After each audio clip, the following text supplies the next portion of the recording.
What would you do if you walked into your local grocery store and they had none of the products that you normally get? What would you do? Would you and your family be fine for the next day, 2 days, or possibly the next 72 hours? Well, I ask this because government officials and emergency preparedness groups, they highly recommend that every person has at least 72 hours worth of food and supplies. But the problem is that most families don't have this much prepared. Now, I want to mention one thing. We are now getting warnings from places like Walmart, even Target, Costco. Major retailers are now telling us to be prepared. I want to follow it up with a couple statements. First, we are seeing there's more warning signs that there's the potential for manufacturers to shut down, where we see toilet paper shortages, where we see bottled water in short supply. We are now seeing these warning signs. Okay, that's the first thing I want to say.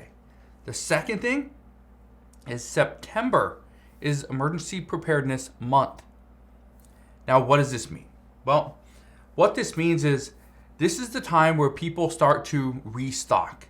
They stock up on food and toilet paper and water and supplies like candles and batteries, flashlights, things like that. Now, I want to just mention these because these two things are coming at a very difficult time. Right before midterm elections here in the United States. We know over in Europe, they're going through an energy crisis. Here in the United States, energy prices are just more expensive anyway. California is currently going through a heat wave. Well, a lot of the West is going through this heat wave.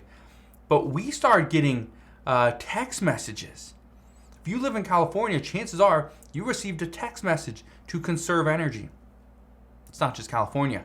People in Las Vegas, I have multiple friends that live in Las Vegas. They said the exact same thing, that they received a text message.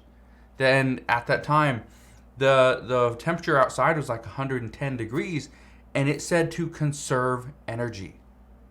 Now, the hardest part about what's happening and seeing stores like Walmart and Target and Costco tell their customers to prepare is they're telling their customers to prepare during Emergency Preparedness Month, which if you have people that were already going to prepare anyway, it's only going to eliminate these goods. Guess what? I went to a store just the other day, and now I wasn't there to stock my restock a stockpile or anything like that. I was just there to buy a few things. One of them was sugar. Well, they had no sugar. Absolutely no sugar. Even asked the person working there if there was any sugar in the back. The guy said no. That they have been out of sugar for about 5 days. They've been out of sugar for 5 days and they have no idea when they will get more sugar back. Now I did look to see is there a shortage of sugar? And the answer is no. But kind of brings up the question, where is it? It's just a little odd. Went to another store as well. They didn't have any either. So, for me, there's a shortage of sugar. But for most people, that's not even being reported. And this is what I think is very interesting, is that when you actually get the reports from CNN or Fox News or a big time media broadcaster, by that time, chances are it is too late. It is just too late. Because then everybody is going to be seeing CNN and Fox News and all these different media outlets. So by that time, you are either going to be paying more or you're not going to get the products that you're there to get. Now, here's the other thing that I want to say. And I try to bring all this up because lately we've been seeing Walmart is issuing more warnings than ever before. Now, Walmart has done this for years where they do a public announcement over their intercom and they tell their customers to buy emergency preparedness products. That this is the month is September, they got discounts, whatever, right? And they're really pushing their products. Now, what I found interesting about the stores that are doing this year is that Walmart's also creating little packs or making it easier.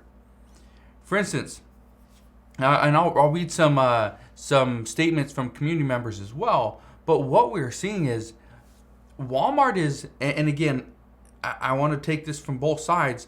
Walmart is telling people to buy more products. Now, of course, they are. They're a store. They want to sell more goods, right? But also, Walmart has purchased too much product, and they're trying to liquidate inventory.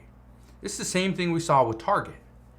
Okay, so I'm looking at it from both sides, but at the same time, Walmart's selling products that, in an emergency, are not going to be discounted, but they are kind of discounting products. Okay, so just want to throw that out there. But let me read a few statements from community members, okay, who had some stuff to say about Walmart. One person said, "Every year, my Walmart store here in South Carolina issues warnings to shoppers to go and buy prepping gear. This year has been different. This year, Walmart has a full aisle of emergency preparedness supplies, and they have lists like it's a back-to-school sale. They are really going above and beyond now, and that is really concerning." Now, what I think is interesting about this is Walmart has done the research and or put together the plan, just like they do when you go back to school and you see, okay, first graders need these supplies, second graders, third, whatever, or they break it down by the school itself. Now, what I think is interesting is Walmart has, in this Walmart store in South Carolina, has actually put together a list of which items they get.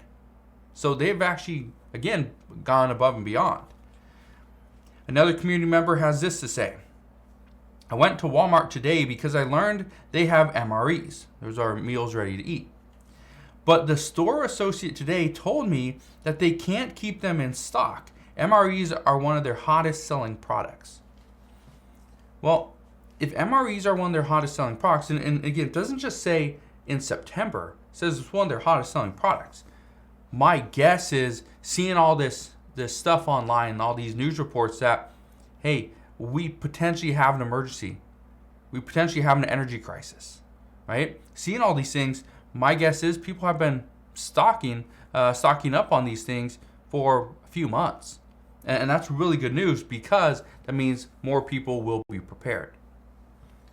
Now, another community member had this to say, and I quote, "I work at Walmart, and I have for more than 8 years. We noticed warnings over the radio for shoppers to be prepared, as this is Emergency Preparedness Month. But I just thought this was odd. Over the radio, my manager said that Americans have bad news fatigue, and they tune it out. And when she said this, many shoppers looked at each other and had that aha moment." Now, I want to touch on this one for a second, because I think this is true. Over the past, 2.5 years, right? We're coming up on 3 years. We have had so much bad news, right? Where they say, just let's lock down for 2 weeks. That's all, just 2 weeks. And we lock down for 2 weeks, and they say, oh no, another 4 weeks, another couple months. Let's make sure that this doesn't spread, right? Well, Americans do have bad news fatigue. We're tired of hearing it. And I can tell you this: if I come on here and I make a title that says good news, more people will click on it. Not only will more people click on it, they will watch more of the video. Not only will more people click on it and watch more of the video, but the amount of people that are shown that video on YouTube is actually more. Okay? And so a lot of this just goes back to people don't want to see bad news. And I have an issue with coming on and just saying everything is good. Just good news, good news, good news, because that's not what we're seeing. Now, should I do that if all I cared about was views on YouTube? Yeah, definitely. Because talking about bad news is not the way to go. Talking about good news is. And so that, again, just kind of reiterates this. Americans do have bad news fatigue. Now, in other countries, they're more open to clicking on something that is bad news. But again, not here in the United States. So that's kind of what I think is interesting, is this person is really calling out that shoppers had their aha moment. So again, we'll see what happens. But what I can tell you is that these warnings from Walmart and Costco and Target, it's interesting timing. Now, I don't think it's just because of this National Emergency Preparedness Month. I think it's because they are starting to realize things are not as good as they seem. So again, I'll keep you updated on everything that's going on, but just understand, right now, it's not the best news, okay? And please let me know down in the comment section below. Are you seeing something in your area? Maybe you have a toothpaste shortage. Maybe there's the prices of toilet paper are double what they were 3 months ago. Just let me know. Because one of the things that I try to do, I read through the comments and I try to figure out what is going on. Not just in my area, not just in the United States as a whole, but in specific sections of the United States. Because if we can warn others of what is coming, then everybody can be prepared. So again, thank you guys for watching. Consider subscribing, and I'll see you guys on the next one.